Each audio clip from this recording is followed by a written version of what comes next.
இப்போது தமிழ் திரைப்படங்களில் தொடர்ந்து விபத்துகள் ஏற்பட்டு வருது. இந்தியன் 2வில் தொடர்ந்து இப்போ நேற்று சர்தார் 2 வரைக்கும் ஏறக்குறைய ஒரு 25 பேர் அகால மரணம் அடைஞ்சிருக்காங்க. இது எல்லாமே விபத்தில் ஏற்படுது. ஷூட்டிங் ஸ்பாட்டில் தகுந்த பாதுகாப்பு இல்லாமல், இல்லை சில நேரங்களில் அலட்சியத்தால், சில நேரம் கவனக்குறைவால், சில நேரங்கள் வசதிகள் இல்லாதால் இந்த விபத்து ஏற்படுது. பல முறை நாங்கள் எல்லாருக்கும் சொல்லிகிட்டே வரோம். ஒரு முறை விபத்து ஏற்படும் போதும் அதுக்கு பேசுகிறாங்க, அதுக்கப்புறம் செயல்படுத்தாமல் விட்டுறாங்க. அதனால் இந்த முதல் முறையாக பெப்சியோட வரலாற்றில் எல்லா உறுப்பினர்களையும், அதாவது நிர்வாகிகள் மட்டும் இல்லாமல், இது வரைக்கும் பெப்சியும் அந்த சங்க நிர்வாகிகளை அழைச்சி அவங்களுக்கு எக்ஸ்பிளைன் பண்ணுவாங்க. அவங்க போய் உறுப்பினர்களுக்கு பதில் சொல்லுவாங்க. இந்த முறை முதல் முறையாக சம்மந்தப்பட்ட அனைத்து சங்கத்தோட உறுப்பினர்கள் எல்லாருமே சேர்த்து ஏறக்குறைய ஒரு 2000 பேர் இன்றைக்கி கலந்துக்காங்க. அவங்க எல்லாருக்கும் வச்சு என்னென்னலாம் பாதுகாப்பு இருக்கணும். பாதுகாப்புங்கிறது நம்ம உயிர் சம்மந்தப்பட்ட விஷயம். விபத்து சொல்லிட்டு வராது, என்றைக்கோ ஒரு நாள் தான் வரும். அதனால் அதீத நம்பிக்கையில் இப்படி தான் இருக்கும் அப்படிங்கிற மாதிரி கவனக்குறைவில், அலட்சியத்தில் இது இருக்கக்கூடாதுங்கிறதுக்காக சில விஷயங்களை நாங்கள் பேசணும். சரி, அலட்சியம் கவனக்குறைவு அப்படின்னு சொல்லுங்கள். யாருடைய அலட்சியம், யாருடைய கவனக்குறைவு சார்? இது உறுப்பினர்களோட கவனக்குறைவு தான் சார். இதில் தயாரிப்பாளர்களுக்கு எந்த சம்மந்தமும் இல்லை. தயாரிப்பாளர்கள் அந்த வசதிகள் செய்து தரணுங்கிறது தான் தயாரிப்பாளர் பிரச்சனை. அதுக்கு அப்புறம் நடக்கிற அனைத்து காரணத்துக்கும் ஏதோ ஒரு உறுப்பினர் தான் காரணமாக இருக்கார். இப்போ கடைசியாக நடந்த இதில் கூட அந்த படப்பிடிப்பில் மேலே அந்த கோடாலிருந்து கீழே விழும்போது அந்த கயிறு ஸ்ட்ராங்காக இல்லாமல் அது அருந்து கீழே விழுந்து இதெல்லாம் செக் பண்ண வேண்டிய தயாரிப்பாளரோட வேலை இல்லை. இது சம்மந்தப்பட்ட அசிஸ்டண்ட்டோ இல்லை ஸ்டுடியோ இன்சார்ஜோ இல்லை கோடாவில் ஒர்க் பண்ணுறவங்களோ இதெல்லாம் பண்ணியிருக்கணும். அதனால் இது நாங்கள் யாரையும் ஒருத்தர் குறை சொல்ல விருப்பப்படல. எங்களோட உறுப்பினர்கள் இதில் ஒரு 60-70% அதில் பங்கு இருக்குது, பொறுப்பு இருக்குது. அதனால் தயாரிப்பாளர்கள் மட்டும் இல்லை, எங்கள் உறுப்பினர்களுக்கும் இந்த பாதுகாப்பு விழிப்புணர்வு வரணுங்கிறதுக்காக எல்லாருமே வர வச்சு நான் சொல்லியிருக்கேன். எங்கள் உறுப்பினர்களும் இது காரணம் சார். இதே மாதிரி தயாரிப்பாளர்களுக்கும் பங்கு உண்டு அப்படின்னு சொல்லும்போது ஒரு விஷயம் சொல்லணும். இப்போ நீங்கள் சொன்னீங்க 30 நாளில் செட்டு போடுறத 15 நாளில் போடுறாங்க. அப்போது இதுக்கு நடிகர்களுக்கான கால் ஷீட் பிரச்சனையும் இருக்குது. அப்படி அப்போ நடிகர்களுக்கும் பங்கு நிச்சயமாக அப்படி இருந்துச்சுன்னா என்ன மாதிரி நீங்கள் நடிகர்களுக்கு இப்போ என்ன எங்களுக்கு தெரிஞ்சு என்ன பிரச்சனை வருதுன்னா, திடீர்னு ஒரு ஹீரோ கூப்பிட்டு இப்போ ஜூலை 25ன்னு வச்சுங்க, ஆகஸ்ட் 1லேருந்து ஷூட்டிங் வச்சுன்னு சொல்கிறாரு. இதெல்லாம் ஒரு 3 மாதத்துக்கு முன்னாடி 6 மாதத்துக்கு முன்னாடி சொல்லியிருந்து அதை ஒரு செட்டு பண்ணு வச்சுங்களேன். அது ஒரு 45 நாள் 50 நாள் அந்த செட்டு தேவைப்படும். ஏன்னா இன்றைக்கி எல்லாமே பிரம்மாண்டமான செட்டாக ஆகிடுச்சு. அதை போகிறதுக்கு 50 நாள் ஆகும். முன்னாடி மாதிரி ஒரு வாரத்தில் நினச்சிக்கிட்டு art director art director pressure கொடுக்கும்போது ஆர்ட் டைரக்டர் எங்கள் உறுப்பினர் ப்ரெஷர் கொடுத்து டே அண்ட் நைட் ஒர்க் பண்ணுறாங்க. 24 மணி நேரம் வேலை செய்ய, ஒரு நாள் வேலை செய்யலாம் 24 மணி நேரம். 10 நாள் 15 நாள் வேலை செய்ய முடியாது. நான் 50 நாளில் ஒர்க் பண்ண வேலையை 40 நாளில் பண்ணலாம். அதை 10 நாளில் பண்ணணும், 15 நாளில் பண்ணணும்னு சொல்கிறது அது தெளிவான திட்டமிடுதல் இல்லாமல், அது தயாரிப்பாளராக ஹீரோவாக நான் யாரையும் குறைச்சல விருப்பமில்லை. ஒரு வேளை ஹீரோ முன்னாடியே டேட் சொல்லிவிட்டு தயாரிப்பாளர் கடைசியாக பண்ணிக்கலாம், அது செலவு ஒரு விஷயமாச்சு அப்புறம் பண்ணிக்கலாம்னு நினச்சாரா, இல்லை திடீர்னு ஹீரோ இப்போ தான் டேட்டு கொடுத்தாரா, இந்த விஷயம்லாம் எங்களுக்கு தெரியாது. அதனால் அதில் யார் காரணம் எங்களால் சொல்ல முடியாது. ஆனால் இப்போ எல்லா ஷூட்டிங்குமே எல்லா செட்டுமே கடைசியில் அவசர அவசரமாக பெயிண்ட்டு காயாமல், நீங்கள் எந்த ஷூட்டிங் போனாலும் முதல் நாள் போகும்போது பெயிண்டர் பெயிண்ட் அடிச்சுட்ருப்பாங்க. ஏன் அது மாதிரி பண்ணுறீங்கன்னா, சார் இப்போ இன்னும் செட்டு முடியலை சார், ஒரு பக்கம் நீங்கள் அந்த லெஃப்ட்டில் ஷூட் பண்ணுங்க, நாங்கள் ரைட்டில் ஒர்க் பண்ணுறோம். இது மாதிரியான இதுலாம் இருக்கக்கூடாது. அது என்னென்னா ஒர்க் பண்ணும்போது கவனக்குறைவு ஏற்படும். அங்கே பாதுகாப்பு சுற்றியில் அடிச்சுட்டு இருப்பாங்க. இது மாதிரி வரும்போது அது கவனக்குறைவு ஏற்படும். அதனால் தயாரிப்பாளர்கள் திட்டமிட்டு ஹீரோக்களுக்கு ஒரு வேண்டுகோள் என்னென்னா, நீங்கள் யாருக்கு டேட் கொடுக்குறீங்களோ அதை ரொம்ப முன்கூட்டியே கொடுத்துருங்க. நாங்கள் ஏப்ரலில் ஷூட் பண்ண போகிறோம், நீங்கள் ஜனவரியிலே சொல்லிவிடுங்க. அப்போ அந்த ஜனவரியில் ஒர்க் பண்ண போகிறவங்க எங்கே செட்டா இல்லை அவுட்டோராக எங்கே பண்ணணுங்கிறத அவங்க முதலே பிளான் பண்ணிட்டோம்.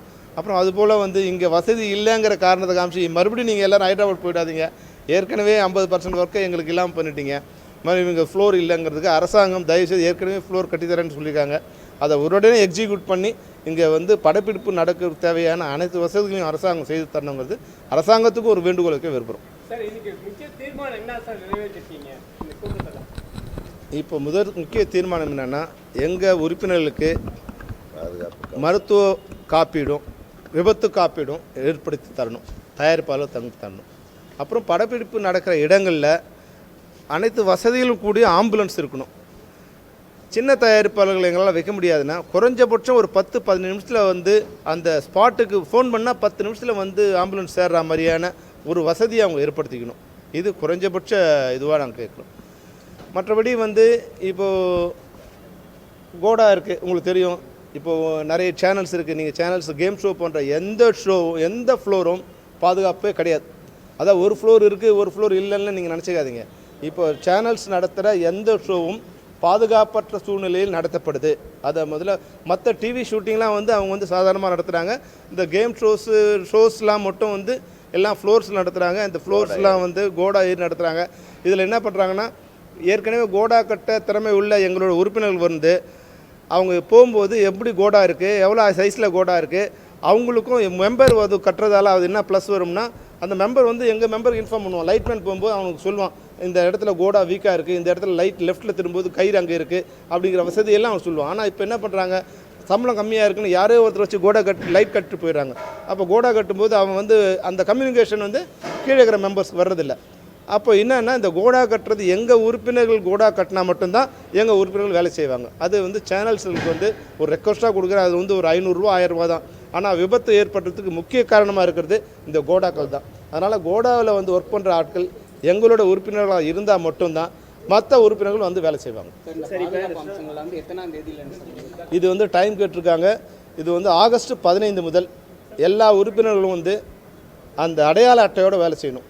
முதல்ல மெம்பர் யார், நான் மெம்பர் யார் அப்படிங்கிறது தெரியணும். ரெண்டாவது, இந்த அந்த மேலே கட்டும்போது ஹெம்ஸ்ன்னு சொல்லப்படுகிற ஒரு பெல்ட்டு, அந்த பெல்ட் இருந்தால் தான் அது வந்து மேலே ஏறுறவங்க அது பண்ணணும். மற்றபடி கீழே ஒர்க் பண்ணுற லைட் ஆஃபீஸர்ஸு டெக்னீஷியன்ஸ் எல்லோரும் க்ளவுஸு ஷூஸ் இல்லாமல் ஒர்க் பண்ணக்கூடாது.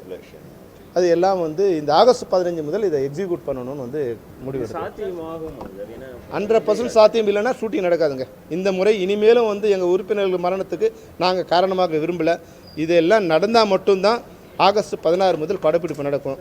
இல்லைன்னா நாங்கள் படப்பிடிப்பில் கலந்து கொள்ள மாட்டோம். 11 விஷயங்கள்ல ஏதாவது ஒன்று மிஸ் ஆனாலும் எந்த மாதிரியான நடவடிக்கை எடுக்கப்படும்? இப்போது ஒரே ஒரு கோரிக்கை மட்டும் நாங்கள் கொஞ்சம் டைம் கேட்டால் அது வந்து அவங்க ஆரம்பிச்சுட்டாங்க. இப்போ கோடா கட்டுறதுங்கிறது உடனே ஒரே 15 நாளில் 20 நாள் நடக்காது. அதுக்கு வந்து ஒரு மாதம் 2 மாதம் தேவைப்படும். ஆனால் அவங்க ஒர்க்கை ஆரம்பிச்சுட்டாங்க, அந்த ஒர்க் நடந்துகிட்டு இருக்குன்னா நாங்கள் அதை அட்ஜஸ்ட் பண்ணி ஒர்க் பண்ணுவோம். அது ஆனால் ஒர்க்கே ஆரம்பிக்கல, டைம் கொடுங்கன்னா நாங்கள் வந்து அந்த படப்பிடிப்பில் கலந்து கொள்ளுவோம். சரி, இன்சூரன்ஸை சொல்லிட்டே இருக்கீங்க, பல ஆண்டுகாலமாக வந்து சொல்லுது சண்டை பயிற்சி கலைஞர்களுக்கு இல்லை அப்படின்றது.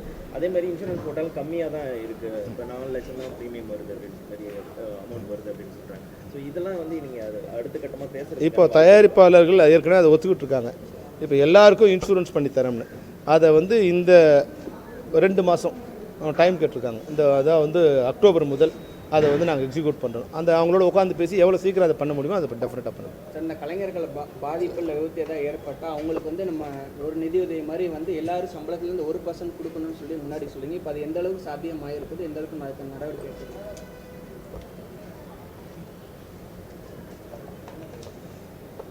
அந்த வருத்தத்தை நான் சிரிப்பின் மூலம் தான் வெளிப்படுத்த முடியும். செத்தா வந்து ஒரு நாள் வந்து மாலை வச்சுட்டு போகிறதோட எல்லாரோட கடமை முடிஞ்சு போயிடுது. அந்த 1% 1% கூட வேலை செய்கிற தொழிலாளர்களுக்கு கலைஞர்களும் கொடுக்கறதில்ல, தொழிலாளியும் கொடுக்கறதில்ல. அது நான் கெட்ட பேர் எடுத்துக்க எனக்கு விருப்பப்படல. இப்போ 1% வந்து அது ஹீரோவாகட்டும் இருக்கும், இல்லை வந்து கடைசியாக ஒர்க் பண்ணுற தொழிலாளியாக இருக்கட்டும், 1% நான் வந்து என்னோடய ஊதியத்திலேருந்து வந்து என்னுடைய சக கலைஞர்களுக்கு இல்லை நான் வந்து எனக்காக கூட நான் கட்டும்போது அவங்களுக்காக மட்டும் இல்லை எனக்காகவும் சேர்ந்து அது பயன்படுங்கிற உணர்வு வந்து அவங்களுக்கு வந்தால் நல்லாயிருக்கும். மறுபடியும் சொல்லும்போது நான் சில தனிப்பட்ட மனிதர்களுக்கோ தனிப்பட்ட ஆட்களுக்கோ நான் பகையாளியாடுறேன். அதனால் வந்து அது வருத்தத்தை வந்து நான் வெறும் சிரிப்பின் மூலம் தான் வெளிப்படுத்த முடியும். கடந்த முறை விடுதலை படத்தில் உயிர்ப்பு ஏற்பட்டுச்சு. இந்த முறை அறிக்கை விட்டீங்க, தீர்மானம் இந்த முறையும் அறிக்கை விட்டு தீர்மானம் ஒரு தீர்வை எட்ட மாதிரி.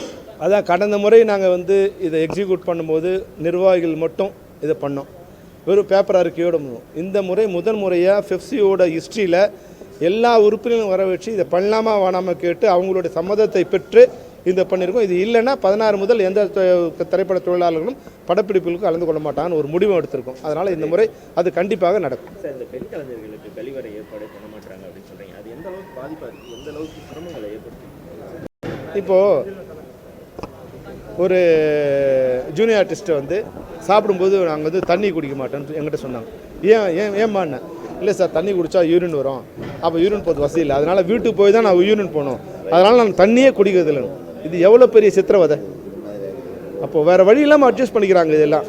இதனால் தயவுசெய்து நீங்கள் பாருங்கள், சாப்பிடும்போது தண்ணி குடிக்காமல் சாப்பிட்றதுங்கிறது, வேலை செய்யும்போது வெயில் அடித்தா கூட தண்ணி குடிக்க மாட்டேன் அப்படின்னு சொல்கிறது என்னென்னா, நான் தண்ணி குடித்தா கொஞ்சம் நேரம் கழிச்சு யூரின் போகணும், யூரின் போகிறதுக்கு வசதி இல்லை. இதை விட பெரிய சித்திரவதை உலகத்தில் எதுவும் இருக்கும்?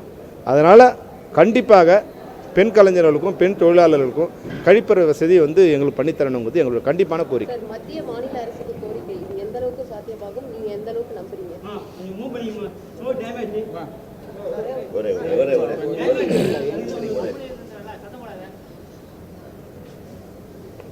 எல்லார்ட்டும் வைக்கிற கோரிக்கை அரசாங்கத்துக்கிட்ட வச்சுருக்கோம்.